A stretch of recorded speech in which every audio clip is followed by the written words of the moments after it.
Someone asked, can we get more OMAD videos with the type of foods that I eat? And I love this question because what you eat matters just as much as how long you fast. But here's what I want to do. I want to get a little bit more granular of what I'm saying for this video. There's no perfect OMAD plate, 1 meal a day.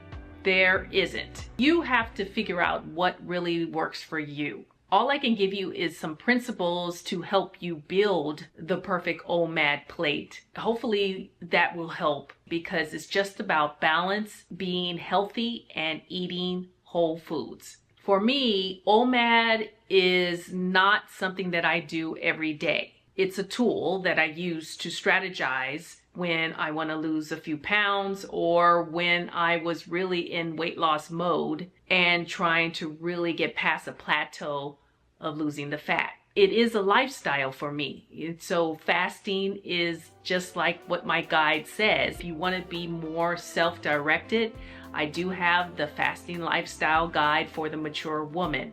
It's slightly different from fasting when I was perimenopause or when I was in my 40s. I've been living a fasting lifestyle for at least 8 years, and I find out something new every time as my body changes. As you know, we are a new system. At this age, I'm 56, and now I have to just approach it slightly different than what I did 8 years ago. And doing OMAD and any kind of intermittent fasting for a certain amount of time, it really just helps give my digestion a break. It helps to build insulin sensitivity, and it helps reconnect me to my actual hunger. It's about, am I hydrated?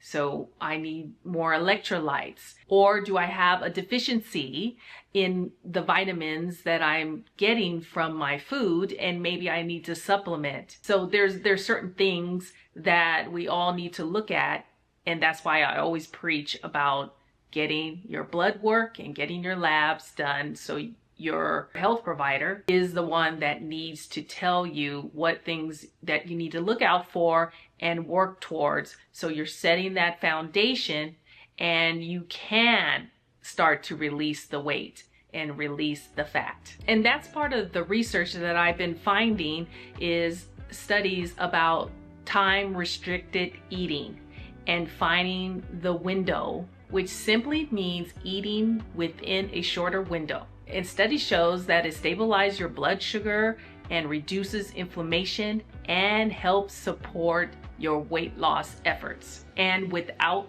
extreme dieting. And that's the point. I don't want to feel like I'm on a diet.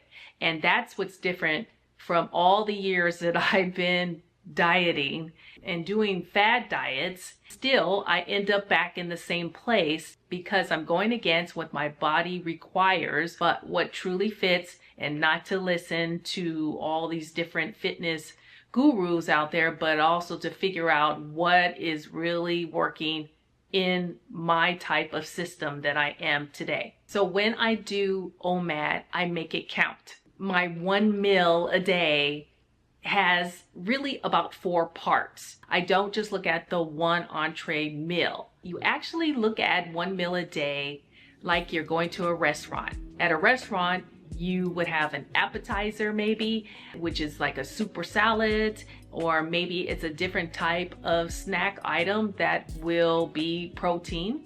And then you have your entree meal, right? And that's where I'm having my proteins, smart carbs. And when I say smart carbs, I mean potatoes, rice, beans. These are great hormonal feeding type of food that will help keep you satiated throughout the day. Fiber and healthy fats like avocados, cooking in olive oil, even grass-fed butter. So these are kind of things that I utilize when I am really needing the volume of food in my OMAD. If you're looking at, I need extra protein, shooting for 30 to 40 grams of protein is kind of what I do anyway on any given day. I'm still doing that with my OMAD day, but I may pump it up a little bit more on the protein side, which I actually might get 50 grams. And what does that look like? It could be my eggs added in salmon, maybe 5 or 6 ounces of salmon. I don't want you to get caught up in hitting all these macro goals, because when it comes to OMAD, you really do not need to track it in a way that you do on a daily basis if you're trying to hit a protein goal. And on those OMAD days, I usually have a lighter workout day. Do I still work out? Yes, I work out in a fasted state, but I don't normally do like my heavy weightlifting days. And those days I usually have my 2 meals plus a snack, and that's my full day of eating. But when I have like Pilates stretching days, or just moving, just walking, that's a great time for me to do OMAD because it's low energy output. So remember, if you look at building your plate of OMAD, just think those 4 parts, right? You can think about it, and this is something that could work for you, but you have to be the judge of that. Is your protein and your fiber and your healthy fats and your smart carbs. Fiber plus the color. Fill up your plate with healthy green vegetables. So fiber is for the gut health and your hormones as well.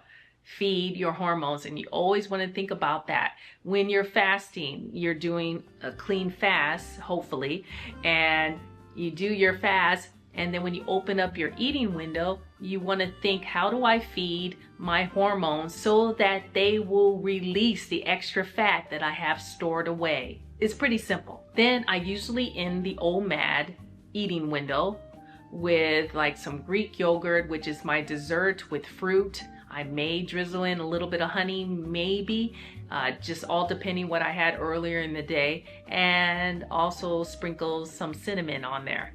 It's excellent, and that helps with curving my little sweet tooth that I have. So this is all included in my OMAD meal. But your OMAD plate might look totally different, and that's the point of why I'm making this video, because you have to do what works for you, but also look at how you feel, and is it keeping you satiated for the next 5 to 6 hours? And are you drinking enough electrolytes? For me, I do it maybe twice a week right now, but it's forever changing and evolving.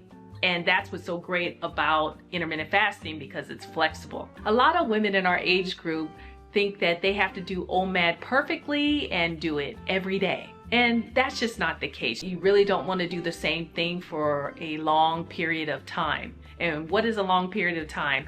I might do OMAD for 7 days, and then I might open up my window for a longer time of eating so that I can get 2 meals in the following week. That's when I'm really pushing it. But it's about the 80-20 rule. Once again, 80% of the time I eat balanced and protein focused. That's what works in my case. 20% of the time I just stay flexible. And in that flexibility, that's where I include OMAD. And this is what helped me to stay consistent over the years without burning out and crashing my metabolism. The goal is progress. It's a marathon, and it's a lifestyle. You're not running a sprint. Think of it that way. If you're new to OMAD, start by experimenting. Try a few food combinations that feel good to you. Maybe you eat plant-based. You can find protein in a plant-based diet. Maybe it's vegetarian, or maybe it's just eat balance and be flexible, and figure out what feels good to you in that OMAD period, and how are you feeling throughout the rest of the day. Some people feel amazing with eating higher fat. The goal for me is to lose the extra fat, and so for right now I kind of watch how much fat that I'm eating on a daily basis. And other people do better with the high protein and the low carbs. There are certain days that I might do the low carb, but I'm not doing that every day, because I do like my baked potatoes. I still eat rice regularly, and it's working for me because it feeds my hormones and it feeds the body in what it is requiring at that moment in time. So it's all about your metabolism, hormones, and what is realistic in your lifestyle. So don't stress if you don't get it right at first. It's going to take time for your body to adjust if you're new to this, because you may be fasting for 20 hours, 22 hours, 23 hours, and then you have an eating window for 1 hour. You make your rules. You can open it up and say, I'm going to eat one meal, but I might have a snack following that, or to break the fast initially and you have a snack. You see what I'm saying? You have to figure out what's going to work for you. So yes, I'll share more of what I eat on OMAD days and any days. So keep your meals satisfying, hormone friendly, and nutrient dense, and you can't go wrong. So if you need help figuring out how to balance the type of meals that you're putting together, please do check out my fasting lifestyle guide, and I'll leave the link below and how you can incorporate it into your lifestyle. Thanks again for watching, guys. I look forward to seeing you on the next video, and always remember, you can begin again. Cheers.